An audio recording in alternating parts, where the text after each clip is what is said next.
C'est bon? Alors le cours commence, on en est dans Shoresh Mitzvat Atfila, Perek He, la page 232. Voilà. Haute He. 232. Donc on avait dit juste avant, on va pas reprendre parce que les cours sont en ligne. Donc si vraiment on veut rattraper, il faut avoir. C'est mieux, je conseille d'avoir le livre parce que ces cours-là se font sur texte. Donc il vaut mieux en même temps qu'on a le cours, on suit le texte parce que sinon après on décolle un petit peu. Et donc on avait dit donc les différences entre les Shemot, les noms de Dieu et Dieu lui-même. Qu'est-ce que ça représente quand on parle d'un nom de Dieu? Alors on a dit qu'un nom de Dieu, ça désigne Dieu lui-même. Mais en même temps, les kabbalistes, ils avaient dit que les noms s'apparentent à des midot, à des qualités, des qualificatifs, des attributs. Par exemple, le Harizah, il a dit Shem Kel Bechesed. Le nom Kel, Aleph Lamed, c'est dans le Hamida de Chesed. Alors on a dit que comparer Dieu avec l'Amida de Chesed, c'était une hérésie. C'est exactement la même chose comme les catholiques qui font la Trinité, quoi. Et, on avait rapporté les paroles d'un grand rave qui s'appelait Rabbi Yitzhak Bar Shishat, qui était un grand rave qui a vécu au Moyen-Âge, en Algérie. Et donc lui, il avait dit que les kabbalistes qui apparentent les sphirotes à Dieu, les sphirotes, c'est-à-dire les qualités que Dieu il a, et si on les apparente à Dieu, en fait, c'est exactement la même chose comme les catholiques qui font la Trinité. En fait, ces forces-là, ce sont qu'uniquement des outils que Dieu utilise, mais ça ne s'apparente pas du tout à Dieu. Comme on a un outil par exemple, on a un marteau, on a un pinceau. Quand on a fait un dessin avec un pinceau, on va pas dire merci monsieur le pinceau. On dit merci monsieur l'artiste qui a utilisé le pinceau. Pourtant on dit bien à Kippour, Dieu est Rahamin, et Dieu est... Alors voilà, donc nous de Dieu on peut rien savoir, parce que Dieu c'est une entité c'est le créateur. C'est lui qui n'a pas eu de commencement. Donc c'est une chose qu'aucun homme ne peut comprendre. Qu'est-ce que ça veut dire qu'on n'a pas eu de commencement ? Donc c'est quelque chose qu'aucun homme ne peut définir, c'est quoi Dieu. Et en fait, la définition de Dieu, c'est qu'il n'a pas de définition. Tu ne peux pas enfermer Dieu dans une certaine catégorie ou dans une certaine qualité. Et qu'est-ce qu'on connaît, nous, de Dieu? Uniquement ses qualités. Donc on sait que Dieu, il est bon, on sait que Dieu, il est sage, on sait que Dieu, il est intelligent, on sait que Dieu, il a plein de qualités. Et des qualités à un niveau infini qui dépasse de loin les qualités des hommes. Et que d'ailleurs, ça nous est recommandé dans la Torah qu'on doit lui ressembler. On doit lui ressembler, mais qu'est-ce qui est possible de ressembler vis-à-vis de Dieu? Uniquement les choses qui sont définies. Donc, Chesed, la bonté, c'est quelque chose de défini. C'est la bonté. C'est l'inverse de la rigueur. La rigueur, c'est une autre qualité. C'est une qualité qui n'est pas pareille que le chesed. Et donc, en fait, c'est quelque chose qui limite. À partir du moment où tu dis quelque chose, lui, il est comme ci ou comme ça, n'importe quoi que tu vas dire, ça limite. C'est ça et pas autre chose. Donc, automatiquement, sur Dieu, il est impossible de donner à Dieu une définition. La seule définition qu'on peut donner sur Dieu, c'est qu'il n'en a pas. Et qu'il est inconnu des hommes. Simplement, nous, que ce qu'on connaît de Dieu, uniquement ses qualités. Et les qualités de Dieu ne s'apparentent pas à Dieu lui-même. Parce que les qualités sont des choses qui sont limitées, finies, n'est-ce pas? Par contre, Dieu lui-même, c'est quelque chose qui est incompréhensible, impalpable. Alors, on avait expliqué que malgré tout, Dieu, il s'unifie avec ses qualités. La lumière de Dieu, on peut comparer Dieu comme un soleil, n'est-ce pas, comme un luminaire, et que de lui émanent des rayons. Et donc ces rayons, c'est ce qu'on appelle la lumière infinie, ou l'énergie, ou la force de vie qui donne l'énergie à tous les mondes. Au monde caché, au monde dévoilé, aux créatures. Et donc cette énergie-là qui provient de Dieu, qui est infinie, n'est-ce pas? Elle se met au niveau de qualité et elle s'unifie avec ses qualités. Et automatiquement, on peut dire que Dieu s'amalgame avec ses qualités. Et donc, c'est pour ça qu'on dit les shémotes s'apparentent aux qualités. Mais ça ne veut pas dire que les shémotes désignent les qualités. Les shémotes désignent Dieu. Mais Dieu tel qu'il s'habille dans Chesed. Ou Dieu tel qu'il s'habille dans Gvura, dans la rigueur. Ou Dieu tel qu'il s'habille dans la sagesse, dans la chorma. Etc., etc. On avait défini qu'il y avait 10 qualités. 10 sphirotes. Alors maintenant, on est en train d'expliquer que malgré que les noms s'apparentent à Dieu lui-même, mais malgré tout, il y a une différence sur la hashpa'a, sur la manière comment ça va influencer dans les mondes. On avait donné l'exemple d'un roi qui donne avec sa main droite ou avec sa main gauche. N'est-ce pas? Il a deux mains différentes, il a une main droite et une main gauche. Mais pour celui qui reçoit, ça revient au même. Parce que, dans le fond, c'est Dieu qui donne. Alors, on avait expliqué aussi que dans la forme, ça faisait une différence. On avait donné l'exemple d'un roi qui donne avec le sourire. Ça peut s'apparenter quand le roi il donne avec la main droite, il donne avec le sourire, avec volonté. Et des fois, le roi il peut donner, mais avec dégoût et dédain. Comme ça, avec énervement à une personne, il lui donne avec la main gauche. Donc pour la personne qui reçoit, le fond c'est le même, mais la forme, ça fait une grosse différence. Donc pour nous de la même manière, par rapport à Dieu, donner, prodiguer, s'imbriquer dans ses forces, c'est quelque chose qui est pareil, c'est la même énergie, la même lumière de Dieu qui s'habille dans n'importe quelle sphira, c'est la même. On avait donné aussi l'exemple de l'électricité. Qu'avec l'électricité, tu peux brancher un frigidaire, tu peux brancher un chauffage, tu peux brancher un micro-ondes, tu peux brancher n'importe quel appareil, mais c'est la même électricité qui va dans tous les appareils. Simplement quoi? L'appareil, quand il va capter cette électricité, cette lumière de vie, cette force de vie qui émane de Dieu, n'est-ce pas? Il va produire quelque chose qui est spécifique à sa définition. Le frigidaire, il va produire du froid. Le chauffage, il va produire du chaud. Ce sont des choses qui sont différentes. Pourtant, c'est la même électricité qui va animer les deux. De la même manière, Dieu lui-même, c'est un seul Dieu, c'est comme un soleil. Il émet des rayons. Ces rayons rayonnent, s'habillent à l'intérieur des sphirotes, des kochot, et en fonction de tel ou tel kohar, pour nous, ça va faire une grosse différence. Si Dieu s'habille dans le chesed, ça va influencer du chesed. Si Dieu s'habille dans la gvora, dans la rigueur, ça va influencer des rigueurs. Etc., etc. Ok? Alors maintenant, on arrive au autre. Vezeu mashamru razal. Ceci va expliquer ou illustrer ce que les Chachamim, les Rabbanim, les Razal, Rabotenu, Zichronam Livracha, Midrash Rabbah. On va citer un Midrash qui s'appelle le Midrash Rabbah. Et dans le Midrash, donc le Midrash c'est un commentaire sur la Torah, sur le livre de la Torah, dans la paracha de Shemot. Alors, tout le monde connaît l'histoire dans la paracha de Shemot. Qu'est-ce qui se passe? Dieu se révèle à Moïse, à Moshe Rabbeinu, sur le buisson, n'est-ce pas? Et donc, il se réveille à Moshe Rabbeinu sur le buisson.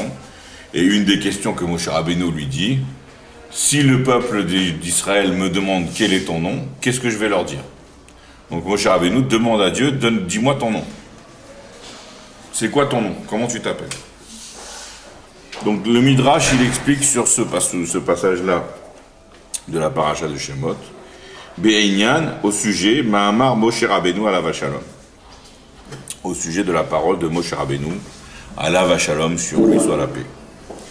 Ve'amruli mashemo. Donc c'est écrit, Moshe Rabbeinu dit, ça c'est un pasuk qui est marqué dans la Torah, dans la paracha de Shemot. Il dit, Ve'amruli, ils vont me dire, le peuple d'Israël va me dire, tu veux m'envoyer, n'est-ce pas? Moshe Rabbeinu dit à Hachem, à Dieu, il dit à Dieu, tu veux m'envoyer en tant que sauveur du peuple d'Israël, Je vais aller voir le peuple d'Israël, je vais retourner en Égypte, n'est-ce pas? Je vais aller voir le peuple d'Israël. Ve'amrouli machemo. Ils vont me dire à moi, t'as vu Dieu, c'est quoi son nom? Machemo. Ma Omar lahem. Qu'est-ce que je vais leur dire? On va dire en d'autres termes, Moshe Rabbeinu, Shaya Mevakesh, Moshe demandait, chez Yodien ou Akadosh Baruch Hu, que Kadosh Baruch Hu, que le Saint béni soit-il, lui fasse connaître, et chez moi Gadol, son grand nom, son nom qui le qualifie. Donc a priori, c'était important pour Moshe Rabbeinu de connaître le grand nom de Dieu, c'est-à-dire son nom. Comment tu t'appelles?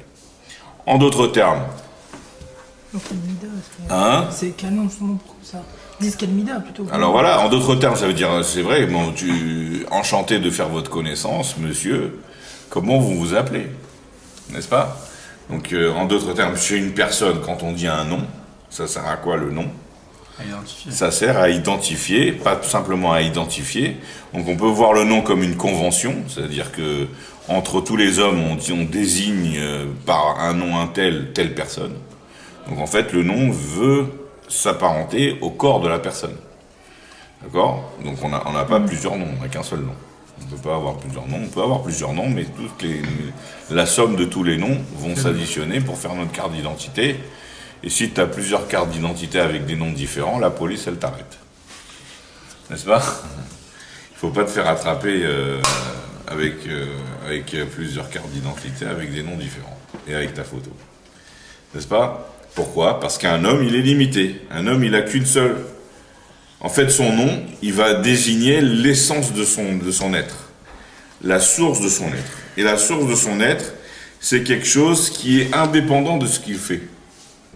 On avait donné l'exemple, n'est-ce pas? Par exemple, on avait donné l'exemple d'une personne. Par exemple, on avait dit Albert Einstein, voilà. Albert Einstein, ses parents l'ont appelé Albert, n'est-ce pas? Il s'appelle Albert et son nom de famille, c'est Einstein. Maintenant, s'il n'avait pas été physicien, il avait raté les cours de physique, il était coursier, il s'appellerait toujours Albert Einstein. Donc en fait, le nom d'une personne ne va pas définir sur les capacités ou les qualités qu'il a acquis dans sa vie. N'est-ce pas? Pourquoi? Parce que quand une personne, par exemple, elle est chacham, un homme, il a acquis la chachma, la sagesse, il devient un chacham, un grand chacham. Qu'est-ce qui s'habille de son... En fait, qu'est-ce qui fait qu'il est chacham? C'est son âme qui s'exprime de cette manière. Quand j'apprends, je suis un cursus à l'université. J'apprends pour être médecin, ou j'apprends pour être informaticien. Quand j'acquiers ces connaissances-là, cette sagesse, cette science que j'acquiers, va faire une transformation à l'intérieur de mon être, de mon âme, et mon âme va acquérir des connaissances. Ça marche même pour le chol. Pour tout, n'importe quelle connaissance que j'acquiers va transformer ma manière de voir. Avant, j'étais inculte, je ne connaissais rien. Maintenant, j'ai appris, j'ai étudié, j'ai transformé mon sechel, mon intelligence. J'ai transformé une partie de mon âme. Et et donc j'améliore mon âme, je lui fais acquérir des qualités. De la même manière, quelqu'un qui est bon, il acquiert la bonté, il peut développer ce sentiment de bonté qu'il y a en lui, et il peut aussi ne pas le développer. Il peut y avoir des gens qui sont radins, il peut y avoir des gens qui sont généreux, il peut y avoir des gens qui sont bons, et des gens qui sont cruels. Mais ça, c'est de la nature. C'est la nature, mais tu peux développer ça. Et finalement, même quand une personne, elle est cruelle, est-ce qu'elle est cruelle depuis sa naissance? Peut-être qu'en fait, il a développé ça par sa vie. Et en toutes les manières, quand une personne devient cruelle, qu'est-ce qui se transforme en lui? Une partie de son âme, pas l'essence même de son âme. N'est-ce pas? Ça, c'est une grosse transformation, parce que c'est des choses que tu acquiers pour ta vie. Quand tu acquiers une science, tu l'acquiers pour ta vie. Tu peux plus l'enlever. Si j'acquiers une science, je l'ai acquis.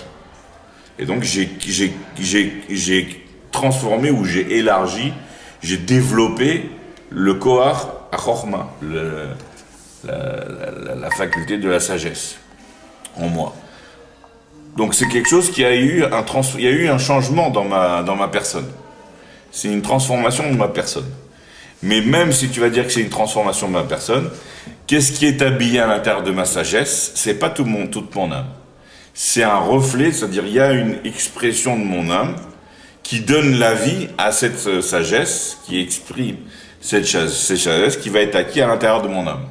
Et quand je deviens chacham, ou quand j'utilise ma chokma, ou j'utilise mes capacités, à ce moment-là, qu'est-ce qui s'habille à l'intérieur de cette action, ou bien de cette pensée, ou bien de cette réflexion que j'ai?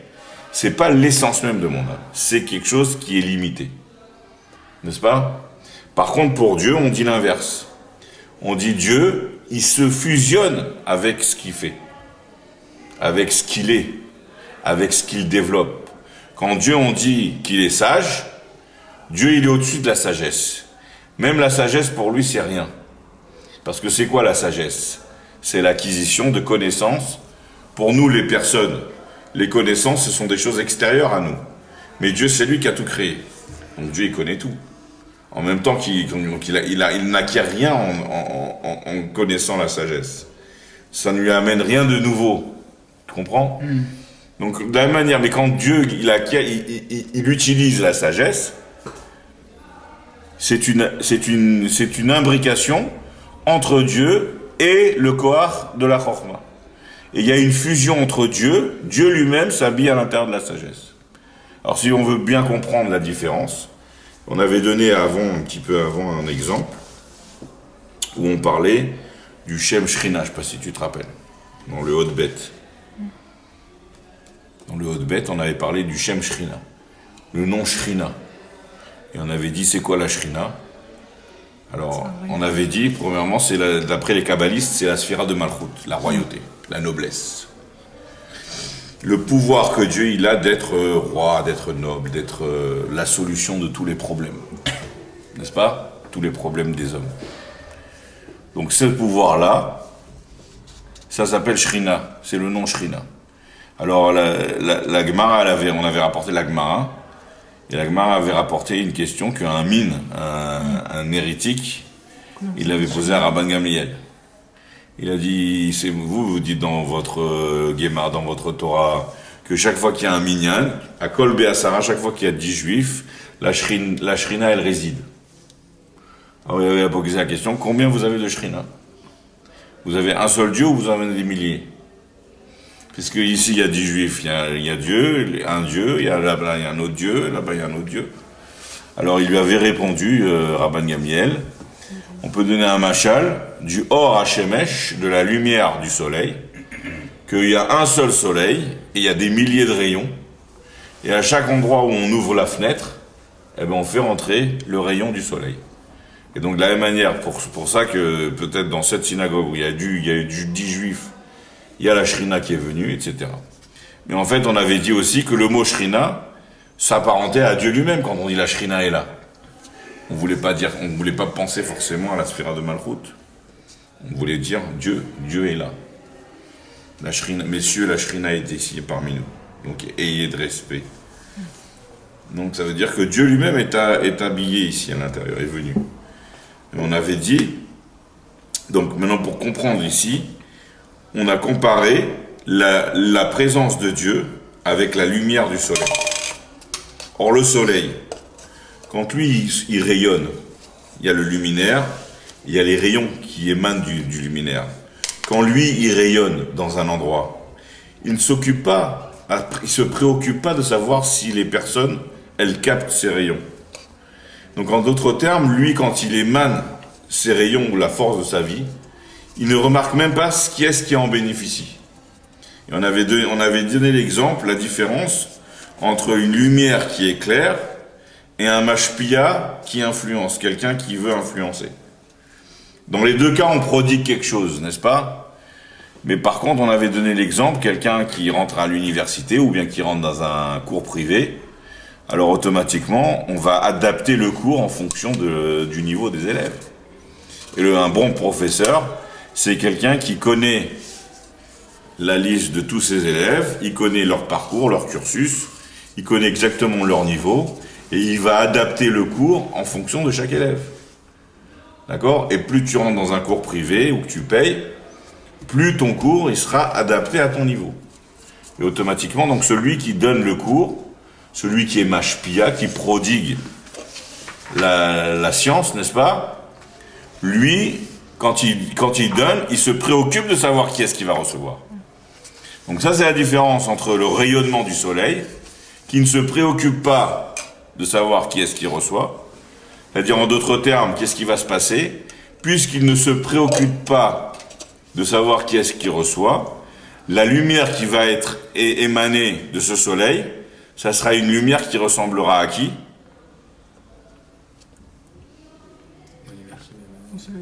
À la source. Ça sera l'expression de la source. Et donc ça veut dire en d'autres termes, le rayonnement du soleil s'apparente au soleil lui-même. Comme on dit or en hébreu on dit or mais einama or. La lumière, c'est un reflet du luminaire. Donc c'est l'expression de l'entité qui prodigue. Par contre, quand on dit un mashpia, un mekabel, quelqu'un qui donne et l'autre qui reçoit, celui qui est mashpia, qu'est-ce qui va faire sortir de lui? Quelque chose qui est en fonction de celui qui reçoit. Donc automatiquement, ça va plus être la science à l'état pur. Parce que le professeur, lui, il est d'un niveau beaucoup plus haut par rapport à l'élève, et le cours qu'il va prodiguer, ça sera d'un niveau moindre. Donc il va y avoir une atténuation. Et bien c'est exactement la même chose entre quand notre âme, nous, en tant qu'être humain, créature, quand notre âme se développe dans une science, en fait, c'est une partie de notre âme qui va s'adapter à la science qu'on va acquérir et qui va s'adapter à notre niveau. Par contre, quand on dit Dieu, il s'habille à l'intérieur des sphirotes, c'est la lumière infinie de Dieu, c'est-à-dire en d'autres termes, l'énergie, la force de vie infinie de Dieu. Malgré tout, elle va être capable de s'habiller et de fusionner avec des choses limitées. N'est-ce pas? Et donc pour ça, on voit la différence. Ça ressemble un peu plus au Mashpia et au Mekabel. Non, la lumière de Dieu, ça ressemble comme Or et Maor. Mais en l'occurrence... Mashpia et Mekabel, c'est comment l'âme, elle s'habille dans nos capacités. Mais ça va s'adapter à la sphira dans laquelle... non, justement, ça va pas s'adapter. Le Dieu, il rayonne d'une manière égale. Et chaque sphira va capter en fonction de ses capacités. Okay. Donc pour Dieu, pour lui, il rentre même pas dans l'histoire. Oui, c'est comme le lui, il émane de lui cette vie-là, il la prodigue d'une manière égale, et chacun, il le fait à sa sauce. D'accord, ok. En d'autres termes, c'est ça qu'on veut dire. Donc de la même manière ici, quand on dit vous avez plusieurs shrinas, on aurait pu penser que ça veut dire la shrina qui se dévoile quand il y a un minyan. Est-ce que c'est une lumière de Dieu qui est en fonction des personnes, ou bien est-ce que c'est une lumière de Dieu qui est en fonction de Dieu? En fonction de Dieu, c'est ça. Voilà. Au début, on aurait pu penser qu'à chaque fois qu'il y a 10 personnes, la shrina est présente, c'est-à-dire la royauté est présente, la royauté de Dieu, et la royauté de Dieu, c'est un niveau bien défini. Donc un niveau bien défini, un roi n'est pas pareil qu'un autre roi. Chaque roi, il a son entité.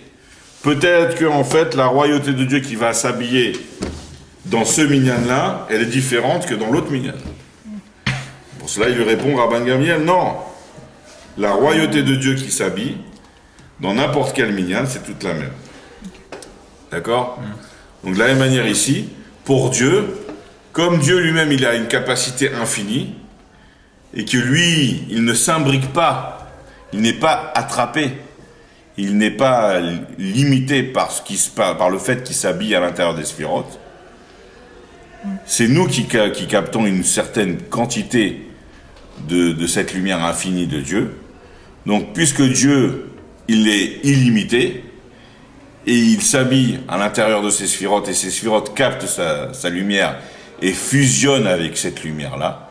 Donc, pour cela, Dieu, il a la possibilité d'avoir plusieurs noms. En d'autres termes, ça veut dire que Dieu, il n'est pas limité à une définition. C'est-à-dire, par exemple, beaucoup de gens, ils disent le bon Dieu. Et à partir du moment où ils ont des épreuves, eh ben, ils vont dire, ah, c'est ça le bon Dieu. Pourquoi? Parce que eux, ils voient Dieu comme quelque chose de bien, de bon.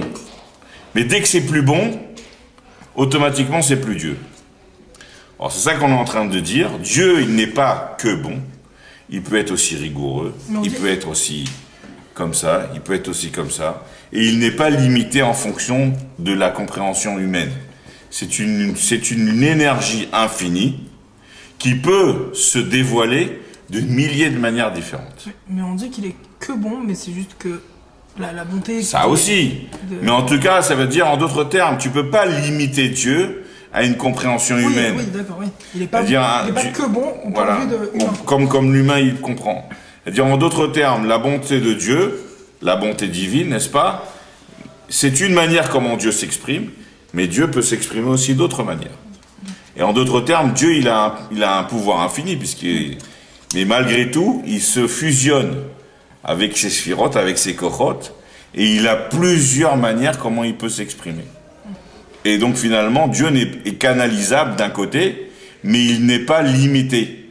Il n'est pas attrapé et cloisonné dans une certaine qualité. C'est ça qu'on veut dire. Donc c'est pour ça que quand Moshe Rabbeinu il a demandé à Dieu « c'est quoi ton nom ?»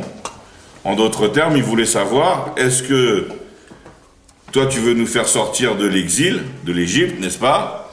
Est-ce qu'on va souffrir? Ou est-ce qu'on va être truc, etc. Alors Dieu lui répond, Amar lo HaKadosh Baruch Hu, Dieu lui dit, les Moshe à Moshe, Shemi atam vakesh lida, mon nom tu demandes à savoir, à connaître, eh bien sache que j'ai plusieurs noms. C'est-à-dire, moi Dieu, j'ai plusieurs cartes d'identité.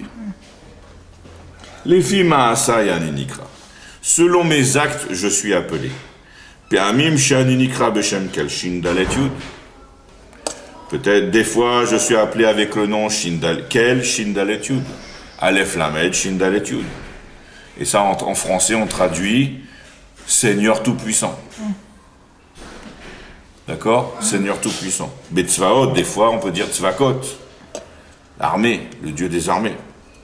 Be'Elokim, des fois on dit Elokim. Be'Havaye, des fois on dit Yud Kevavke. Et il explique. Et qu'est-ce que ça change? Comment ça se fait que j'ai plusieurs noms? Chez Anidan et Tabriot, quand je juge les créatures, Aninikra Elokim, quand je suis un Dayan, c'est-à-dire que j'utilise la mesure de la rigueur, la loi, le code c'est la loi, donc il faut respecter à la lettre. On demande à Dieu de juger. Pas de dérogation. On demande à Dieu de juger justement pas avec Elohim, mais c'est les prières qu'on fait. Oui, donc nous, mais en tout cas quand Dieu il s'habille dans la mida de la Gvora, oui. Ça veut dire qu'il devient un Dayan, alors là on l'appelle Elohim. Ukshani osemil chama berechaim, quand je fais la guerre contre les Rechaim, quand Dieu par exemple on dit il y a eu la guerre contre Amalek, n'est-ce pas? Dieu il s'est mêlé. Il a fait gagner Moshe Rabbeinu Yehoshua à la guerre contre Amalek. Donc quand je fais la guerre contre les Rechaim, Aninikra Tzvakot, je suis appelé Tzvakot. Et le nom de Tzvakot, il est apparu au moment de la sortie d'Égypte. Quand il y a eu la guerre contre Pharaon, qu'ils ont tous été noyés dans la mer Rouge. Hachem Ish Milchama. Hachem, c'est un homme de guerre. Allahu Akbar. Donc c'est exactement ça la différence entre la religion juive et les autres religions. Les autres religions, ils veulent enfermer Dieu dans une qualité et pas une autre. Les catholiques, par exemple, ils disent Dieu c'est l'amour. Et dès que Dieu c'est pas amour, c'est pas la même chose, c'est plus Dieu. Les musulmans, non, Allahu Akbar, Dieu c'est la guerre. Le djihad. N'est-ce pas? Mais nous on dit que Dieu il est amour, il est la guerre, il est la rigueur, il est la bonté, il est la ténacité, il est la victoire, il est toutes ces qualités. Quand je suspends les fautes d'un homme, c'est-à-dire que j'attends qu'il fasse tchouva, je suis appelé Dieu Tout-Puissant, Seigneur Tout-Puissant. Et quand je prends en pitié mon monde, je suis appelé Avaye. Parce que le nom Avaye n'est que Elamidat Arachamim. Ce n'est que l'amida de la miséricorde. Adkan Lachon, jusque ici, c'est le langage à Midrash du Midrash. Donc là, on a cité le texte du Midrash. Maintenant, il va expliquer le Tzemar Tzedek. Veuva be Pardes, et ce Midrash-là a été rapporté dans un livre qui s'appelle le Pardes, Le Pardes, c'est un très grand livre de Kabbalah qui a été écrit par Rabbi Moshe Cordovero. Donc c'était un des kabbalistes de Tzfat. Et donc dans le Pardes, Sha'ar Dalet, Perekbet, il y a des Sha'arim, des portes. Donc le livre est subdivisé en plusieurs portes. Et Perekbet, et chaque porte elle est subdivisée en chapitres. Ve'ine, et voici. Donc maintenant le Tzemar Tzedek il explique. Mi Midrash Zé, d'après ce Midrash, Nire Lehedia, on voit clairement chez Hashemot que les noms de Dieu, Hem alatzmut aborei yidbarech mamash. Qu'est-ce qu'ils veulent désigner? Ils veulent pas désigner les midot de Dieu. Ils veulent désigner l'essence même de Dieu, du Créateur, qu'il soit vrai, qu'il soit béni. Kemoshe Amar, comme il dit dans le texte du Midrash, Ani nikra kel shagai. Moi, je suis appelé Dieu, Seigneur Tout-Puissant. Ani nikra Elohim. Moi, je suis appelé Elohim. Donc ça veut dire, c'est qui est appelé? C'est moi, Dieu. Des Rotzelomar, que veut-il dire? Hu yidbarech mamash. C'est-à-dire il, Dieu, c'est-à-dire l'essence même, les choses essentielles de Dieu. Ve'afal piken, mais malgré tout, donc ça c'est un côté, mais malgré tout, mimashekatouf, d'après ce qui est écrit dans la suite du Midrash, les filles ma'asai ani nikra, selon mes actes je suis appelé. En fait, quand on dit des actes ici, ça ne veut pas forcément dire des actes vraiment, ça veut dire aussi des qualités et des manières de réaction.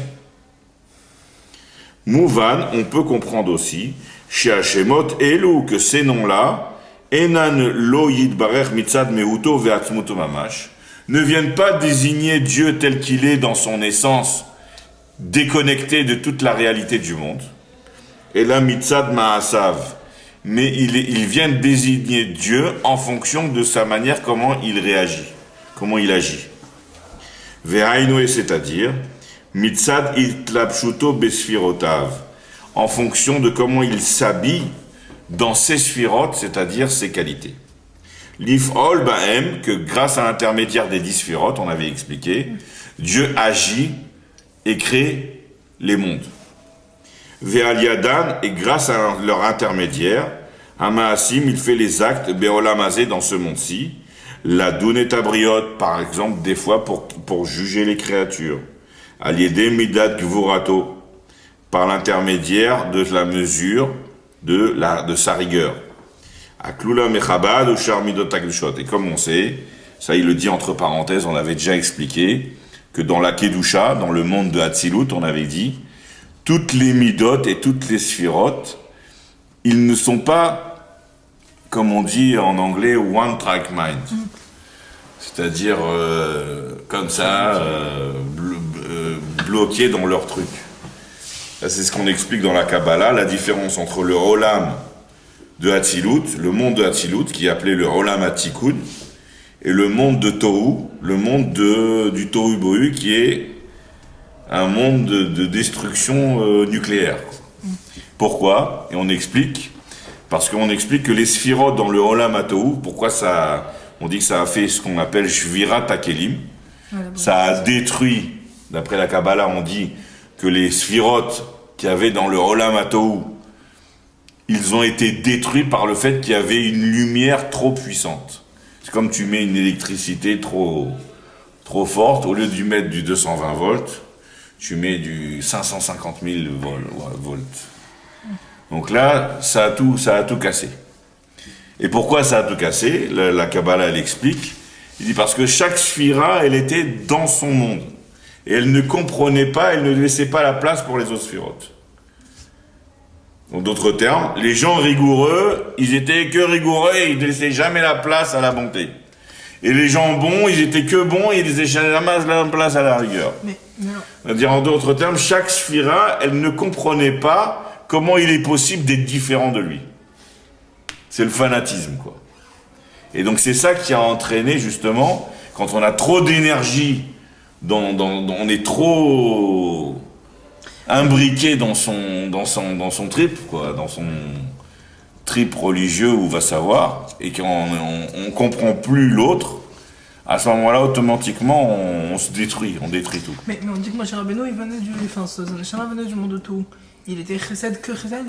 Je sais pas si c'est écrit ça, une chose pareille. Moi, j'ai entendu l'inverse. Au contraire, Moshe Rabbeinu, il vient du monde de Tikkun, il veut réparer tout ce qui a été détruit. Bon, il peut y avoir cette chose. Il faudrait approfondir. Là, tu me prends au dépourvu, je sais pas exactement te répondre là-dessus. Mais en tout cas, de toutes les manières, pour en revenir à l'idée, le monde, les sphirotes qu'il y a dans le Olam HaAtzilut, ils ont cette intelligence, tout en ayant leur particularité, d'être Chesed. Chesed, c'est pas Gvura, n'est-ce pas? Je suis la bonté, je suis pas la rigueur. Mais d'un autre côté, je comprends qu'il y a besoin aussi d'un petit peu de rigueur. Il y a besoin aussi d'un petit peu de sagesse. Il y a besoin aussi d'un petit peu d'intelligence. Il y a besoin aussi d'un petit peu de tout. Mais vraiment, moi, mon cadre, ça sera la bonté. Et je comprends aussi qu'il y a un petit peu des autres. Donc c'est exactement ça qu'il dit. Donc quand Dieu il agit dans le monde, quand il s'habille dans ses sphirotes, par exemple, quand il va juger les créatures par l'intermédiaire de la Mida de Gvorato, à Klulam et Chabad, qui inclut aussi Chabad, c'est pas la Gvora pour la Gvora, il y a aussi un petit peu de Sechel, ou Sh'ar Midot Akdoshot, et aussi le reste des Midot saintes. Ve'az nikrahu yitbarer mamash Elokim. Et là, à ce moment-là, tu peux dire que lui, Dieu, à ce moment-là, il est appelé avec le nom Elokim. Chez Shemzé, parce que ce nom-là, Moré Aladin, il va montrer sur le jugement. Et là, She'en Hashem le Amidat Din Bilvad, mais ce nom-là ne sera pas que pour l'Amida de Din seulement. Et là, les Mehuto Ve'atzmuto, ça va désigner pas l'Amida de Din, de Gvora, mais ça va désigner l'essence de Dieu, Amit Labej Beprinadin, qui s'habille à l'intérieur du Din. Ma She'en Ken Amida Mitzadatma, par contre, l'Amidat elle-même, la rigueur, Yeshla Shem Acher, elle a un autre nom et c'est pas Dieu, c'est Gvora, c'est la rigueur. Odin ou bien jugement, la loi. Opachad ou bien la peur, le respect. Velo Nikra Ota Beshem Elokim. On ne peut pas appeler l'Amida avec le nom de Elokim. Qui est Nena Eloka, ce n'est pas la divinité. La capacité de rigueur, même au niveau de Dieu, n'est-ce pas? C'est un concept qui a été créé, qui est émané de Dieu. Et la Netzal, elle est émanée de Dieu. Mais c'est pas Dieu lui-même. Ou que chez Ouïd Barer Mitlabej Beprinat Netzar Veod. Après, il donne un autre exemple. Quand Dieu, il va s'habiller dans l'amida de Netzar et de Hod. Netzar, c'est la victoire, et Hod, c'est la splendeur. L'Ilachem Imareshaim, pour combattre les méchants. Chez eux, ou al-Dede Prinata Netzar, ça se fait par l'intermédiaire de le niveau de Netzar. Moshe Katouv, comme il est écrit, Vayaz Nitzram al-Begadam. Leur victoire, elle a jailli sur mes habits, je ne sais pas de quoi ça parle. Ve'amor Azal, et les sages, ils ont dit, Ve'an Netzar, la victoire, Zub Binyan Yerushalayim. C'est quand David Amelech, il a construit Yerushalayim. Vegabé Milchamat Amalek, de la même manière aussi de la guerre, quand on a fait la guerre contre Amalek, Kétiv, il est écrit, marqué aussi. Gamken au sujet, ça aussi c'était la Haftara qu'on a lu le Shabbat Zachor, sur l'histoire de Shmuel avec Shaoul. Vegam Netzar Israël lo yishaker. Et aussi la victoire d'Israël ne va pas être mensongère. Moshe Katouv b'makom acher, comme c'est expliqué dans un autre endroit. Alors quand Dieu il s'habille dans la mida de Netzar, Azuid Barech Mamash Nikra Beshem Tzvakot. Alors à ce moment-là, on peut dire que Dieu il s'appelle avec le nom de Tzvakot. Al-Shem Yotom Itlabesh Bemidot Anal, par le fait qu'il s'habille dans ces midot-là. Ukmo Prinat Tzva Milchama, et comme le niveau de l'armée de la guerre. Ve'od Yeshbi Oprati Beshemze, il y a encore une clarification détaillée de ce nom-là, le nom de Tzevakot, Mikvok Dushat Azmour, de mon grand-père, c'est le grand-père du Tzemar Tzedek, c'était l'Admour Azaken, et aussi de cette explication-là, on va comprendre aussi ce sujet qu'on a dit plus haut, que les midot et Dieu lui-même, ce sont deux choses distinctes. Bishar Hashemot, on peut aussi déduire pour le reste de tous les autres. Alors on arrête ici.